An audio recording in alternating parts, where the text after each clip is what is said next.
개미, 제비, 너구리, 장미, 수달, 고니, 메기, 노루, 나비. 굉장히 뜬금없는 단어들을 제가 나열해서 이야기했는데 여러분들 이 단어들의 공통점이 뭔지 아세요? 동물원에 가면 볼 수 있는 건가요? 이 단어들의 공통점은 모두 태풍의 이름이라는 거예요. 몰랐나요? 네, 태풍의 이름입니다.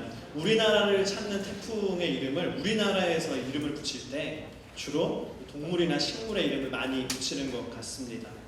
이름을 한번 들어보면 너무 아기자기하잖아요. 너구리, 수달, 그렇죠? 고니, 장미, 아름답고 아기자기한 이름들입니다. 그러나 이름은 그럴지 모르지만 실제로는 굉장히 무서운 태풍들이죠. 해양수산부에서 발표한 자료에 의하면요, 최근 5년 동안에 우리나라의 그 태풍으로 인해서 해양수산시설, 예를 들어 항만이나 양식장 같은 데 피해를 입은 그 금액을 다 더해보면요, 약 642억이라고 해요. 별로 놀라지 않으시는데, 그렇죠, 우리는 그 정도에 놀라지 않죠. 우리 하나님의 자녀니까요. 그렇죠? 저도 그럴 수 있겠다 생각했어요. 근데 제가 다른 자료를 보면 굉장히 놀랐어요. 2002년에 태풍 루사가 우리나라에 왔었거든요. 그때 우리나라가 입은 손해가 7조입니다. 7조. 거기다가 그것 때문에 그 루사라는 태풍 때문에 입은 피해 중에 사망자가 200명이나 됐어요. 태풍이요, 정말로 무서운 재앙이라는 것을 우리가 알 수 있습니다. 그런데 우리가 지구과학 시간에 아마 배웠을 거예요. 태풍이 꼭 나쁜 것이냐, 부정적인 것만 있느냐, 우리에게 피해만 주는 것이냐. 미시적으로는 그럴 수 있지만 거시적으로는 태풍이 우리에게 주는 유익이 있습니다. 첫 번째 뭐냐면, 태풍은 적도에서 많이 생성된 그 열 에너지를요, 지구 곳곳으로 순환시켜주는 역할을 해요. 적도에 막 태양이 강하게 내리쬐잖아요. 그래서 온도가 올라가고 열 에너지가 집중되는데, 그 태풍을 통해서 그 열 에너지들이 좀 부족한, 에너지가 부족한 곳에 많이 흩어진다는 겁니다. 그런 거를 과학 용어로 이 동적 평형이라고 합니다. 동적 평형. 예전에 시험 문제 때 주관식으로 나왔던 기억이 나요. 동적 평형. 그 동적인 평형이 있기 때문에 이 지구가 에너지적으로 안정적인 상태를 누릴 수 있는 것이죠. 태풍이 거기에 일조를 한다는 거예요.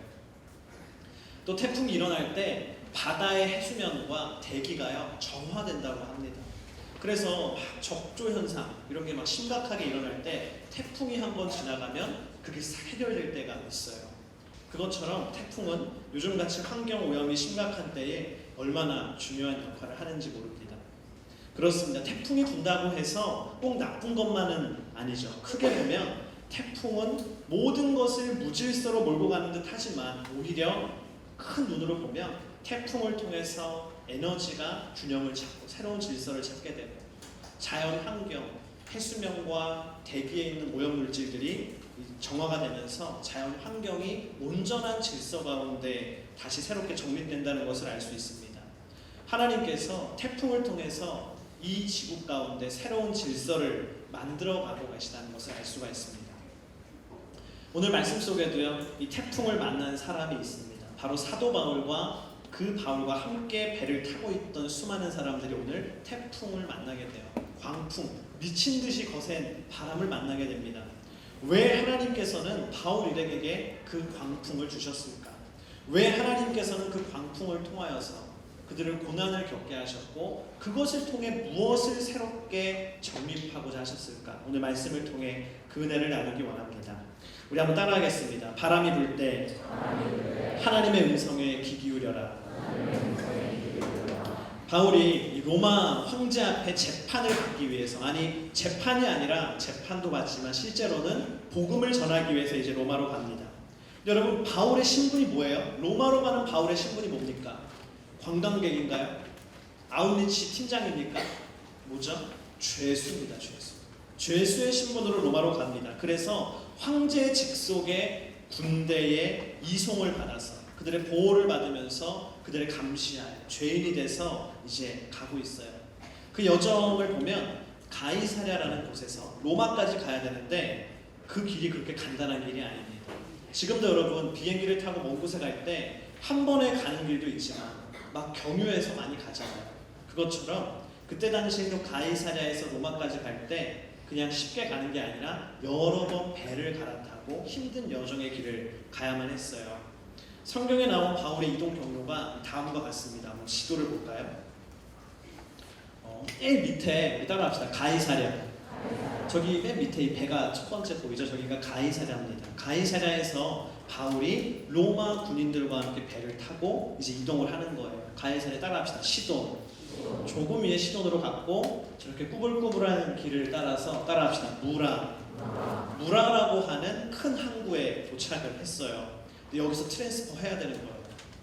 무라에는요 큰 항구이기 때문에 여기에는 로마까지 식량이라든지 여러 가지 좋은 물건들을 실어 나르는 그런 배들, 큰 배들이 많았습니다. 바울을 이송하던 로마의 군대도 그 배들 중에 하나인 알렉산드리아호, 굉장히 이름이 멋있죠. 알렉산드리아호를 같이 타게 돼요. 거기에 환승을 하게 됩니다. 그래서 그 알렉산드리아호에는요 누가 탔냐면 일단 누가 탔어요? 바울이 탔고 바울을 이송하던 로마의 군인들이 탔습니다. 그리고 바울만 이송한 게 아니에요. 수많은 로마로 향하는 많은 죄인들, 죄수들을 같이 이송했어요. 다른 죄수들도 탔고 그리고 배가 가려면 선원들이 있어야겠죠. 선원과 배를 운전하는 선장이 탔고 그리고 그뿐만 아니라 그때 당시 무역에 필요한 수많은 짐들이 그 배 안에 실려 있었고 마지막으로 그 배의 주인인 선주도 함께 그 배를 타고 갑니다. 성경에 보면 276명이 그 배를 타고 갔다 그래요. 그러니까 그 배가 알렉산드리아호가 큰 배입니까? 작은 배입니까? 큰 배죠. 276명을 싣고 또 짐까지 많이 싣고 가는 배이기 때문에 굉장히 큰 배일 거예요. 그 큰 배를 타고 이제 시작을 했어요. 그래서 니도를 거쳐서 쭉 내려와서 아름다운 항구, 크레타 섬에 있는 아름다운 항구, 이름이에요. 아름다운 항구라는 곳에 이제 정박을 하게 됩니다. 그래서 예전 성경에는 미항, 우리가 오늘 읽었던 개역 개정 성경에는 미항이라고 또 돼 있어요. 아름다운 항구.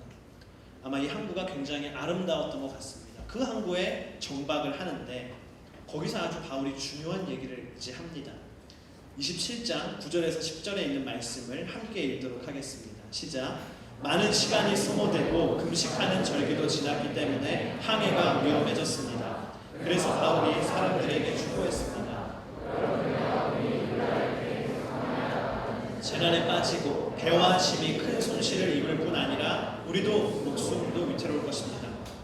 바울이 이야기하는 거예요. 미항에서 정박해 있는 사람들, 그 알렉산드리아호에 있는 모든 사람들에게 얘기하는 거예요. 지금 우리가 계속 항해를 하게 되는 것은 굉장히 위험한 일입니다. 계속 항해를 했다가는 재난에 빠져서 저 수많은 짐도 다 잃어버리고 우리 배도 망가질 것이고 심지어 우리의 목숨까지도 위태해질 것입니다. 지금 이 미항, 아름다운 항구에서 겨울을 보내야 돼요. 움직이지 말고 여기서 겨울을 보낸 다음에 기후가 좋아지면 출발하는 것이 좋습니다라고 이렇게 조언했어요. 여러분 실제로요 로마까지 가는 그 지중해의 항해는요 가장 좋은 시기가 5월 중순에서 9월 중순까지라 그래요. 5월 중순에서 9월 중순. 그러니까 지금도 사실은 좋은 시기죠. 할렐루야. 지중해에 가는 축복이 있기를. 그런데 이때 사도 바울이 얘기한 이 당시는요 성경에 보니까 금식하는 절기가 지났다 그랬거든요. 그때가 언제냐면 9월 말 또는 10월이에요. 그러니까 이미 항해에 적합한 시기가 지난 것이죠. 그렇기 때문에 실제로요 그때 당시에 저기서 로마까지 가는 배들에게는 위험수당을 더 줬다 그래요. 항해가 좀 위험하니까. 그러니까 바울이 그걸 알았겠죠. 그래서 이거 기도해야겠는데 하고 하나님께 기도한 거예요. 하나님께 이 항해를 위해서 안전하게 해달라고 기도했는데 하나님이 어떤 말씀을 주셨냐면 바울아 위험하다는 거죠. 지금 가는 건 위험하다. 스탑. 여기서 겨울을 보내고 가야 한다. 하나님이 바울에게 계시로 알려주셨어요. 경고해 주셨어요. 그래서 바울이 그것을 사람들에게, 특별히 그 배에 있는 아주 중요한 사람이 백부장 율리오에게 알려준 것입니다. 자, 그러면 백부장이 그 바울의 경고를 듣고 하나님의 말씀을 듣고 어떻게 행동했느냐? 율리오는요 다른 사람들의 의견도 물어봤어요. 수많은 의견들을 구했어요. 여러분 같으면 누구에게 또 물어보겠습니까? 일단은 선장한테 물어보죠. 운전하는 사람이 선장한테 물어봤어요. 선장이 뭐라고 했을까요? 선장이 아마 이렇게 얘기했을 겁니다. 내가 지중해 내가 항해가 몇년 경력인데 저 눈 감고도 지중해 갑니다. 내 뺨에 느껴지는 바람만 와도 이거 안전하구나 불안하구나 내 몸이 느낀다. 문제 없다. 로마까지 갈 수 있다. 나만 믿어라. 걱정 붙들어 매슈. 아마 이랬을 거예요.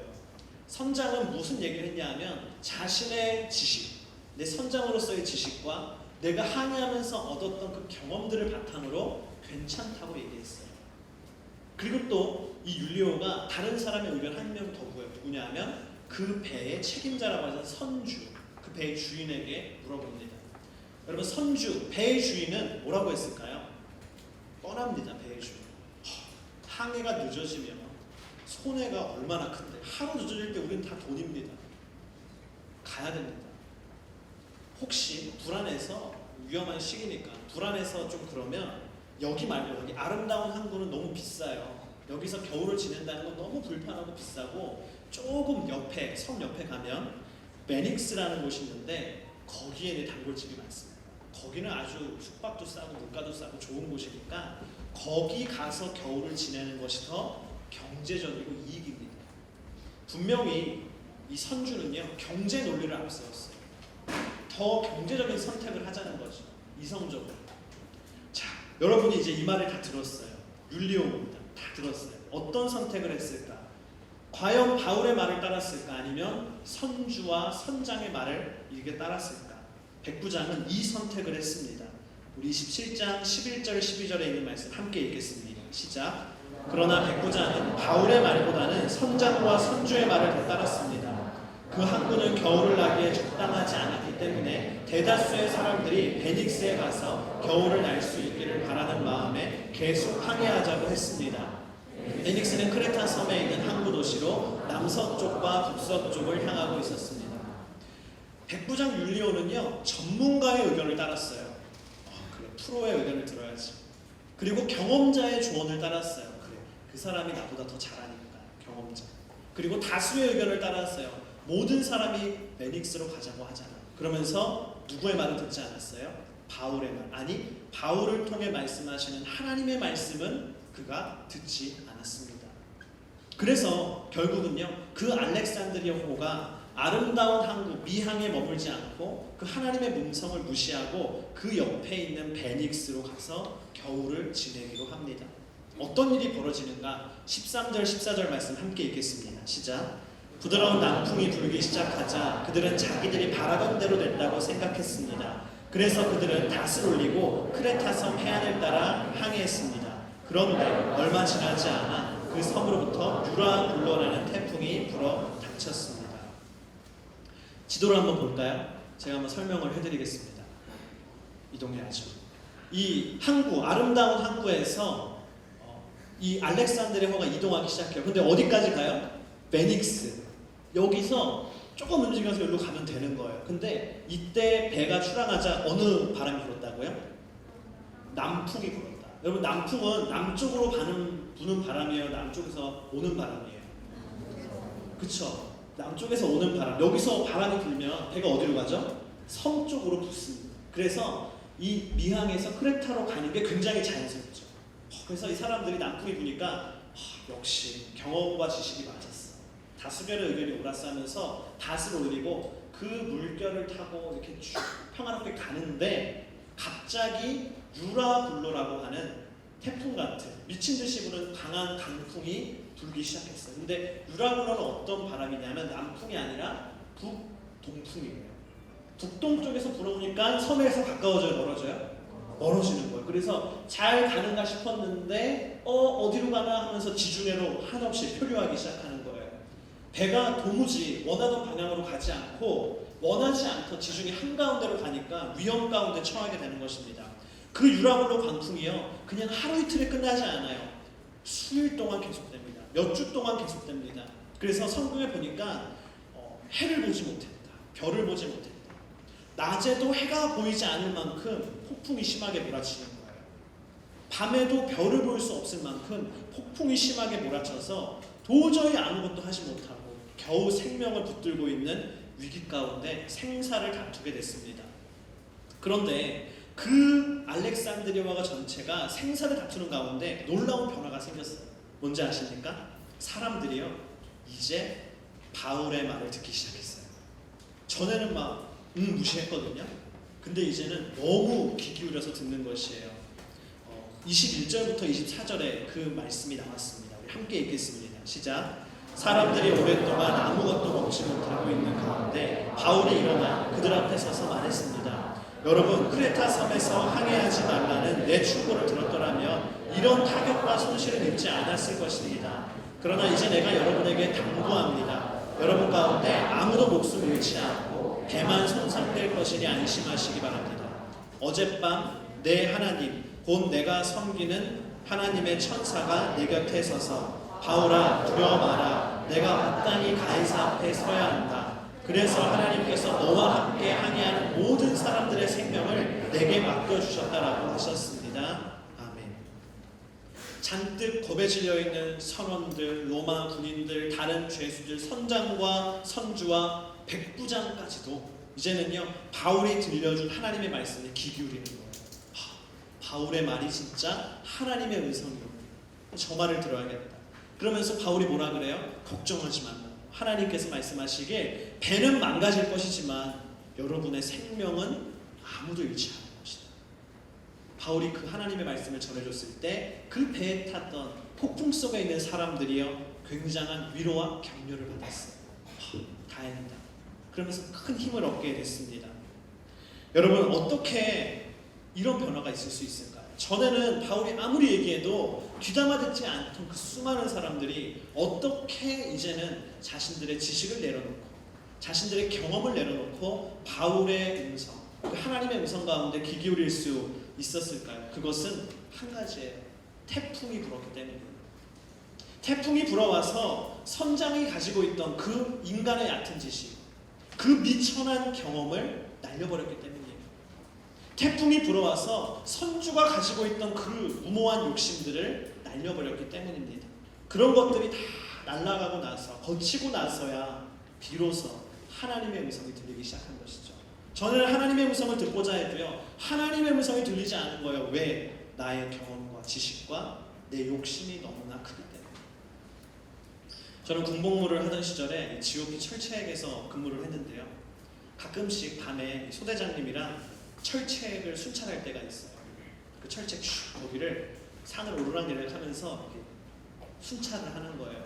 왜 순찰을 하냐 하면 혹시나 이 철책 사이에 이 남한 간첩들이 철책을 뚫고 들어오지는 않았는가를 점검하는 것이지만 실제로 주 목적은 이 근무를 쓰고 있는 경계에 쓰는 병사들이 졸고 있지는 않은가, 졸고 있으면 좀 혼내주러 돌아다니는 거죠, 같이.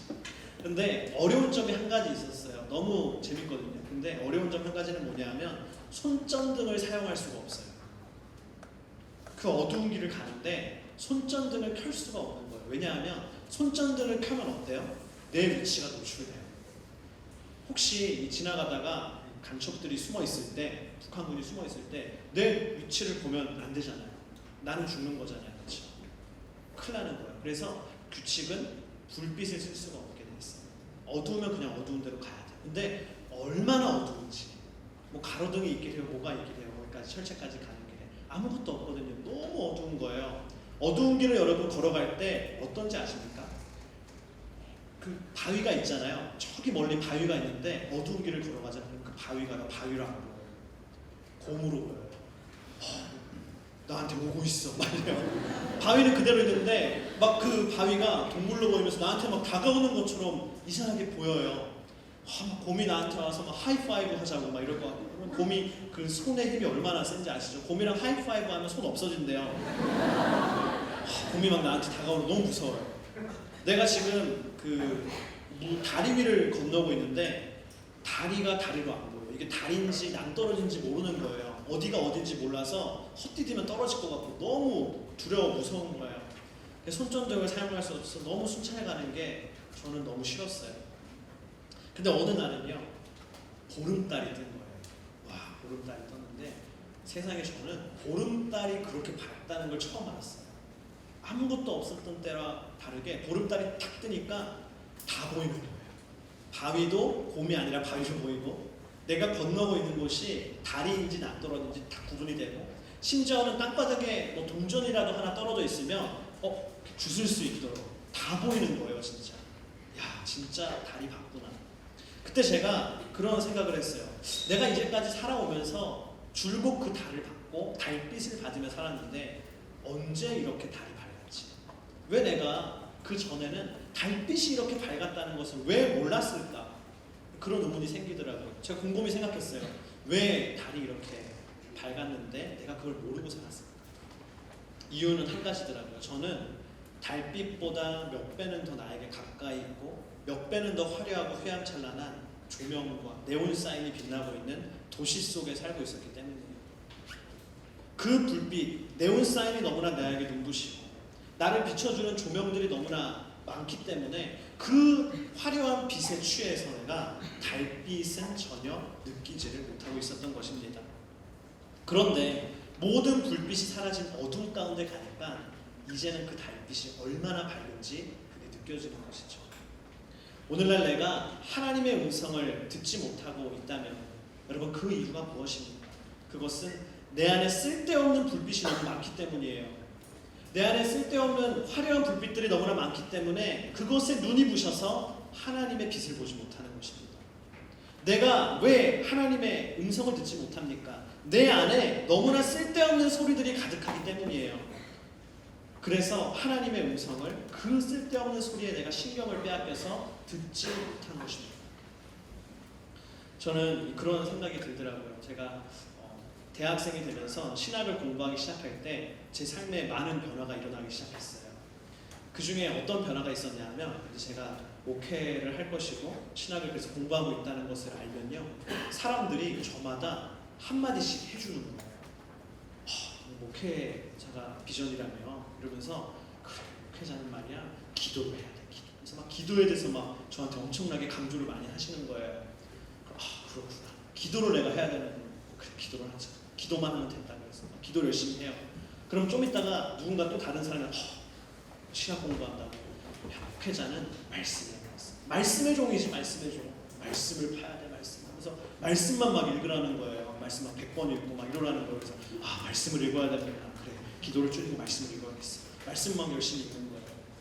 그럼 막 열심히 말씀을 읽고 있으면 또 누군가 와서 아니야. 야, 요즘 네가 목회를 하려면 신학이 있어야 돼. 철학이 있어야 돼. 목회 철학이 있어야 돼. 네가 공부를 열심히 해야 된다. 기도와 말씀은 나중에 어차피 많이 할 거야. 지금은 밤새 공부해야 된다. 그래서 막 공부를 하라는 거예요. 밤새도록. 공부를 해야 되는구나. 그래서 또 이제 그래, 기도를 좀 줄이고 말씀을 좀만 더 읽고 공부를 하자. 공부를 해요. 그런 혼란 가운데 제가 살았어요. 그러던 어느 날 제가 교회 대학부에서 이렇게 활동을 하는데 제 친구가 이 전기전자 공부하는 친구가 있었거든요. 그 친구가 이렇게 전기전자 시험 공부를 하고 있는 거예요. 막 도면 막 보면서 대선 막 보면서 공부하고 있는 거예요. 그럼 저한테 제가 너 공부하니?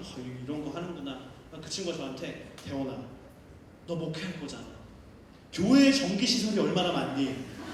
너 이거 알아야 돼. 앉아봐. 그래서 막 저한테 알려주는 거예요. 전기 말이야, 전자 말이야. 나 이거 괜찮은데 안 배워도 될 것 같아. 무슨 소리야?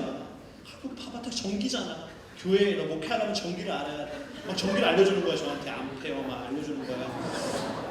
제가 필요한가? 필요한 것 같아요. 막 진짜 알아야 될 것 같아요. 그래서 그렇구나. 열심히 들었어요. 그리고 또 좀 있다가 어떤 친구가 막 그 수련회 준비하는 포크 댄스를 막 연습하고 있는 거예요. 그래서 저보고 막 같이 하자는 거예요. 포크 댄스 준비 같이 하자. 그래서 나는 아닌 것 같아. 포크 댄스는. 그러니까 대원아, 너 목회한다며.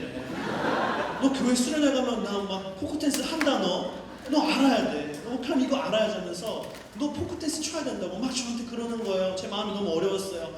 포크 댄스를 해야 목회할 수 있는 건가? 제가 너무 뒤어서 그 다음 한 몇 주 동안 포크를 안 썼어요. 제가 대학생 아재의 악령은 떠나갈지어다. 어떤 분이 저를 위해 기도한다고 하더라고요. 목사님이 아재의 악령에서 벗어나게 된다. 트렌드잖아요. 제가 정말로요, 그 대학생 시절을요, 정말 그런 혼란 가운데 보냈어요. 내가 정말 주님의 일을 하려면 무엇을 해야 됩니까, 주님?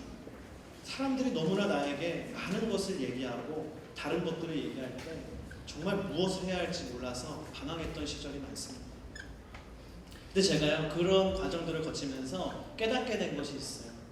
물론 사람의 말이 중요합니다. 사람의 조언이 중요합니다. 그러나 그것보다 앞선 것은 무엇인지 아세요? 바로 하나님의 음성이에요. 수많은 사람들이 나에게 해주는 조언이 아니라 그 사람들이 아무리 권위자고 아무리 전문적인 지식을 갖고 있는 사람일지라도 아무리 나의 선배일지라도 그 사람이 주는 조언이 있기 전에 먼저 나에게 필요한 건 하나님이 나에게 주신 확신과 음성입니다. 할렐루야. 그것들이 있은 후에 그 위에 사람들의 조언을 쌓아가는 것이 맞습니다. 오늘 그 알렉산드리아호에 불어왔던 유라굴로의 광풍이요 많은 사람들을 혼란에 빠뜨렸지만 그 거센 바람 때문에 긍정적인 건 뭐예요? 사람들의 수많은 경험과 지식과 조언들이 날아가고 하나님의 말씀이 그들의 기초에 세워지게 됐어요. 그들이 이전에는 하나님의 말씀을 뒤로 미루고 사람의 말에 귀가 얇아서 거기에 쏠렸지만 이제는 뭡니까? 그 거센 광풍을 경험하면서 다른 잡다한 것들은 다 날아가고 이제는 기초에 하나님이 나에게 주신 그 음성과 확신을 가지고 그 위에 사람들의 지식과 경험을 쌓아 올리는 바른 질서가 세워졌다는 것이죠. 당신의 내면에도 여러분 무엇이 먼저인지 여러분 한번 생각해 보십시오. 나는 혹시 그 수많은 사람들이 나에게 던져주는 지식과 경험에 휩쓸려 사는 표류하고 있는 인생은 아닐까? 아니면 그것 이전에 내가 하나님이 내게 주신 그 확신 가운데 거하고 그것 기초로 내가 삼고 나아가는 비전이 있는 인생입니다. 여러분 당신의 내면에도 하나님의 음성에 집중할 수 있는 새로운 바람이 불어오길 축복합니다. 할렐루야.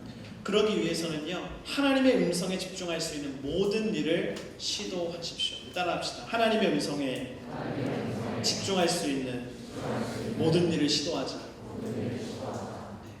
하나님의 음성이 무엇인가요? 그분의 음성을 듣고 싶어요. 그러면 그것을 들을 수 있는 모든 시도를 해야 돼요. 당신의 스케줄을 조정하십시오. 우리는 하나님의 음성을 듣기에는요 너무 바쁜 삶들을 살고 있어요. 너무 뭐가 많아요 우리 삶 가운데. 그러나 하나님의 음성을 듣는 심플한 삶을 살기를 축복합니다. 당신의 삶을요 의도적으로 심플하게 만드세요. 사람이 왜 삶을 복잡하게 만들고 수많은 것들을 내가 자꾸 놓지 못하고 다 끌고 가는지 아세요? 불안하기 때문이에요. 이거 하나 잃어버리면 저거라도 있어야지. 내 삶이 그것 때문에 이것도 하고 저것도 하고 너무나 많은 고리들에 묶여있는 복잡한 삶이 됩니다. 그러나 복잡한 삶은요 복잡하게 이끌려고 합니다. 그러나 하나님의 음성을 듣는 심플한 삶은 하나님의 음성에 이끌려갑니다.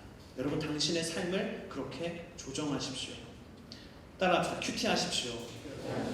큐티는 하나님의 음성을 듣는 하나님과 대화하는 시간이에요. 큐티라 하지 않는 사람이 있다면 하나님께 시간을 떼어드리고 큐티라는 걸 시작해보세요. 하나님의 음성이 나에게 들려오는 은혜가 있습니다. 따라합시다. 성경을 읽으십시오. 방학이 되잖아요.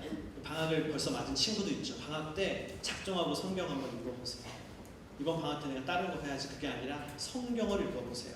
하나님의 음성이 더욱더 고요하게 들려올 것입니다. 따라합시다. 기도하십시오. 기도해야 됩니다. 기도할 때 우리를 제일 방해하는 게 뭔지 아세요? 카톡이죠. 카톡과 수많은 연락해야 될 사람 연락 오는 것들 내 기도를 방해합니다. 그래서 기도는 언제 하는 게 좋은지 아세요? 카톡이 오지 않을 때. 그래서 예수님은 새벽 미명에 기도하셨어요. 왜? 새벽에는 아무도 예수님을 찾아오는 사람이 없어서. 여러분 기도하는 사람, 특별히 고요한 시간에 기도하는 사람이 되기를 축복합니다. 마지막으로 따라합시다. 경건서적도 읽으십시오. 경건서적 한 번도 안 읽어본 사람 있습니까? 꼭 읽으세요. 성경을 읽는 것도 좋지만 성경만 읽으면요 또 너무 어려운 것도 있죠. 그럴 때 우리에게 아주 친근하게 하나님의 뜻을 잘 알려주는 많은 경건서적들이 있습니다. 두란노에 가서 경건서 되게 많아요. 그런 것 중에 내가 마음에 드는 것들을 사서 읽어보십시오. 하나님의 음성이 나에게 더 잘 들려올 수 있는 모든 시도를 하기를 축복합니다. 우리 두 번째 따라합시다. 바람이 불 때 가치를 구별하라. 유라굴로 광풍이 불어오자 뱃사람들이 했던 한 가지 행동이 있어요. 뭐냐면 짐을 버리는 거예요. 배에 있는 짐들을 버리는 거예요. 우리 18절 19절에 있는 말씀 함께 읽겠습니다. 시작. 우리는 폭풍에 몹시 시달려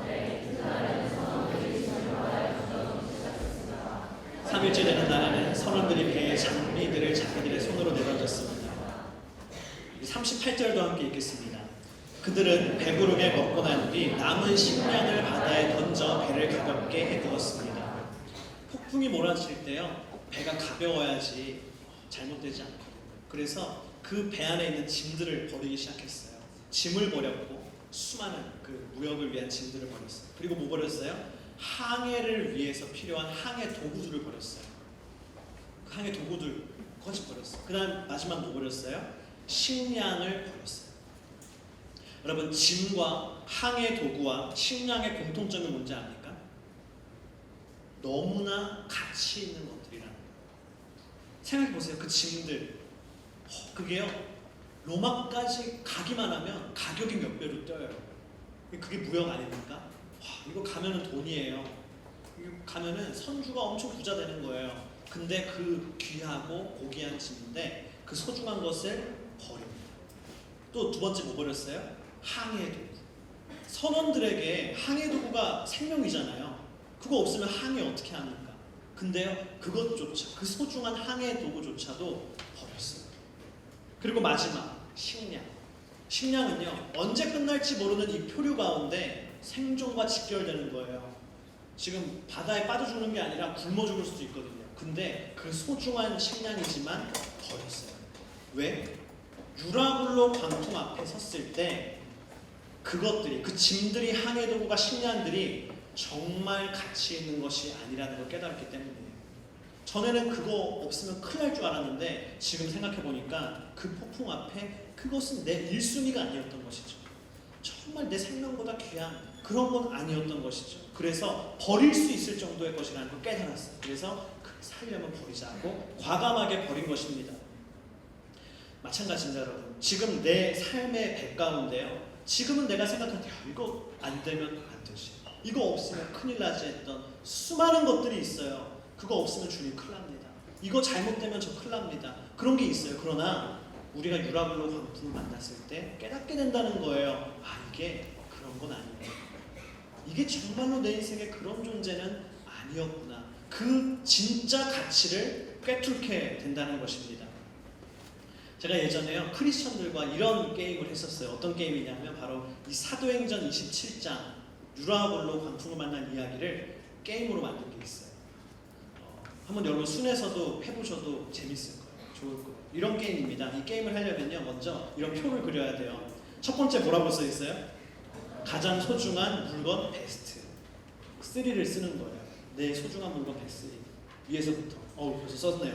빨리 썼어요.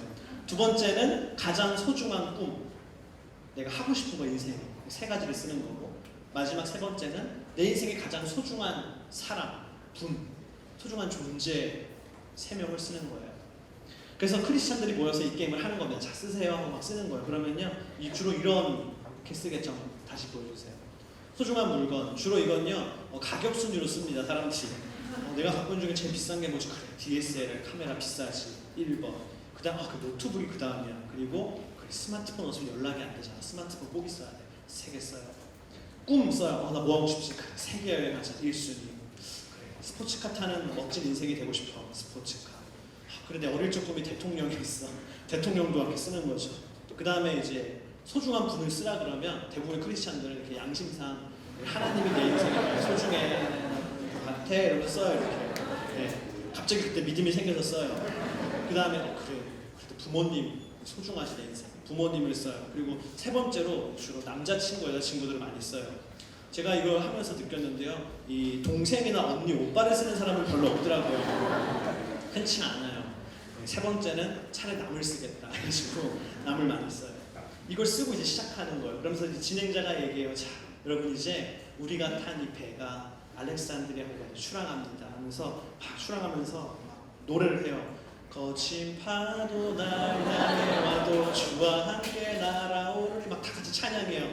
아멘 한 다음에, 자, 여러분 우리의 배가요 거친 풍랑을 만났어요. 유라굴로 광풍을 만났습니다. 이제 여러분의 그 배에서 소중한 짐들을 버려야 돼요. 자, 여러분 쓰신 것 중에, 가지고 있는 그 짐 중에 5가지를 버리세요 라고 딱 얘기를 해요.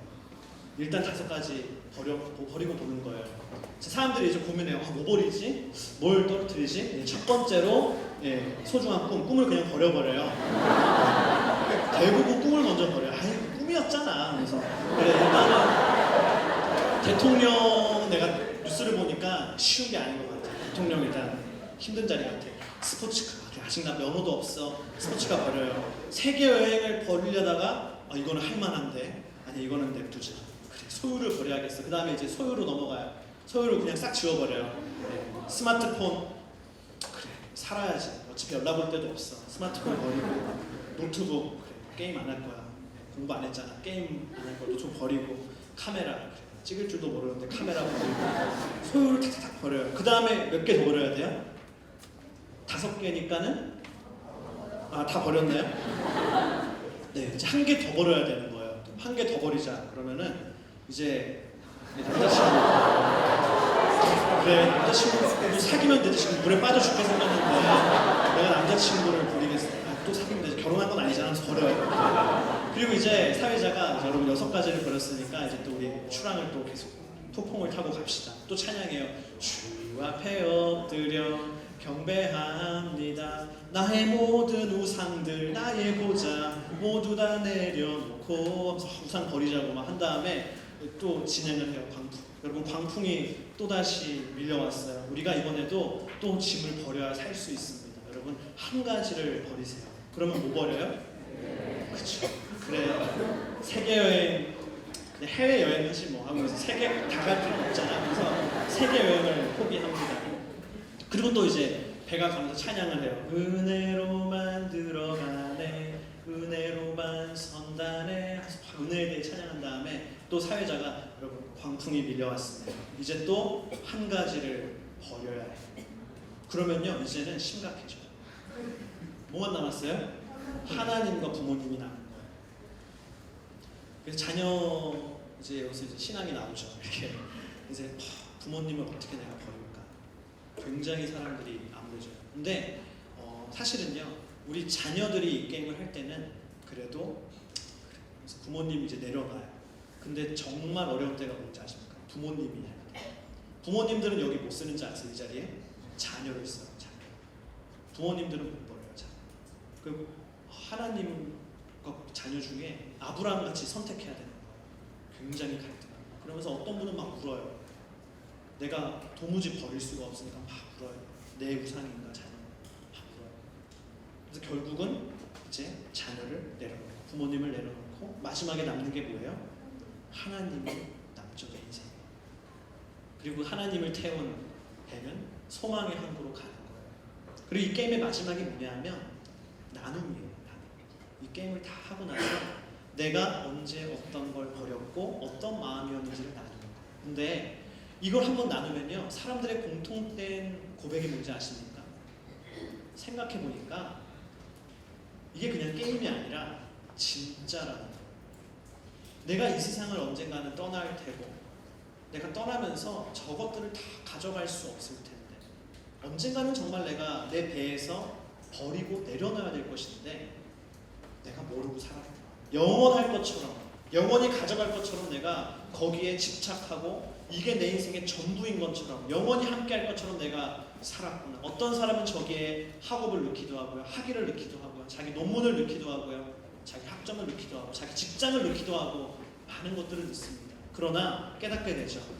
이게 내 인생의 1순위는 아니었고 언젠가는 내려놔야 될 것이었구나. 심지어는 나에게 자녀일지라도 부모님일지라도 내가 내려놓아야 할 것이었구나. 내가 이전에는 그것을 우상 삼고 있었구나. 실제 가치보다 훨씬 더 내가 그 가치를 크게 가치 전복이라고 그러죠. 그것을 하나님보다 더 크게 내가 붙잡고 있었구나. 사람들이 그런 고백을 하게 됩니다. 여러분 정말 그렇습니다. 지금 내 인생에 너무나 많은 것이 중요하죠. 여기다 쓸 게 얼마나 많습니까? 내 인생의 소중한 것들. 이것도 해야 되고 저것도 해야 되고 이것도 내게 있어야 하고 저것도 있어야 하고 이게 잘못되면 안 되고 저게 없으면 안 되는 게 얼마나 많아요. 그러나 우리 인생에 정말 유라굴로의 광풍이 불어올 때 내 삶에 있던 많은 것들의 진짜 가치가 드러나요. 지금 내가 그렇게 소중하고 생각하고 있는 것이 그렇게 소중한 것이 아니라는 게 드러납니다. 내가 소중하게 생각하지 않았던 것들이 얼마나 소중한 건지를 깨닫게 돼요. 가치, 진짜 가치가 드러나게 됩니다.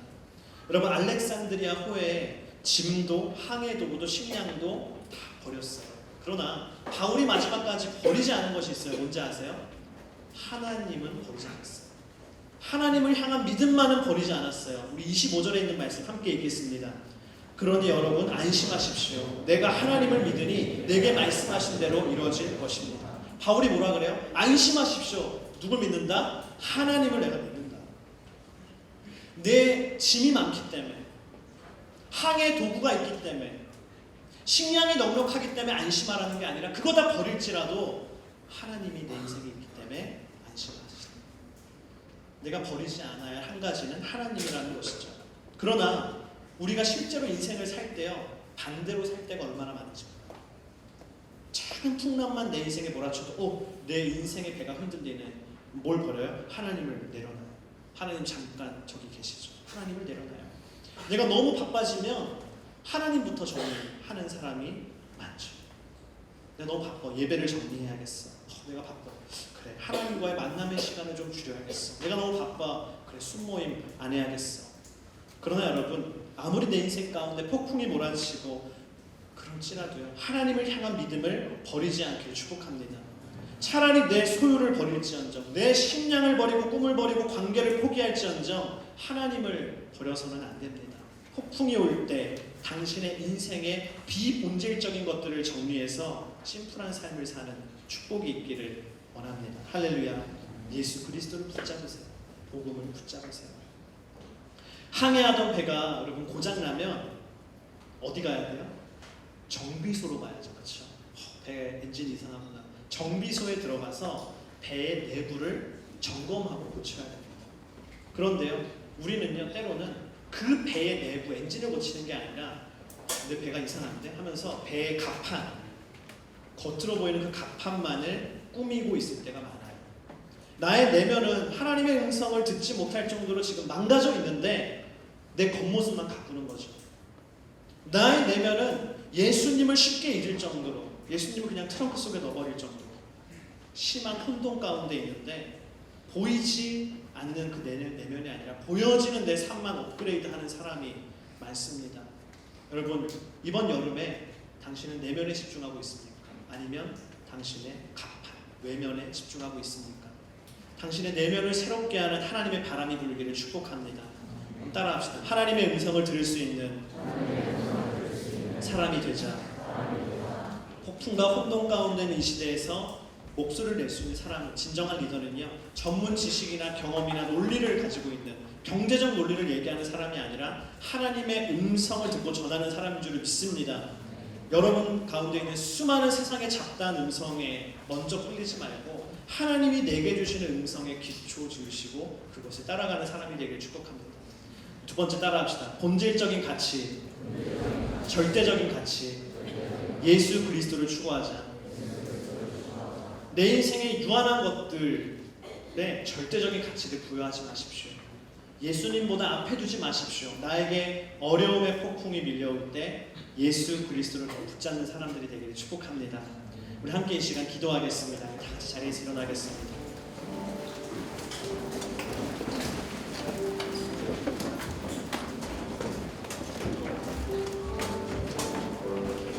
이 시간 함께 우리 기도하기를 원합니다. 우리 주님, 세상의 많은 소리 가운데 우리가 방황했습니다. 하나님, 나를 향한, 내 미래를 향한 수많은 음성들 가운데 내가 방황하는 것이 아니라 먼저 하나님의 음성을 듣는 사람이 되게 하여 주시옵소서. 그 음성만으로 결단하는, 그 음성만으로 움직이는 인생이 되게 하여 주시옵소서. 나의 지식과 경험과 내 불안함을 내려놓고 하나님의 음성만을 듣고 그것 가운데 결단하며 나아가는 인생 되게 해달라고 이 시간 주여 한번 부르시고 기도하겠습니다.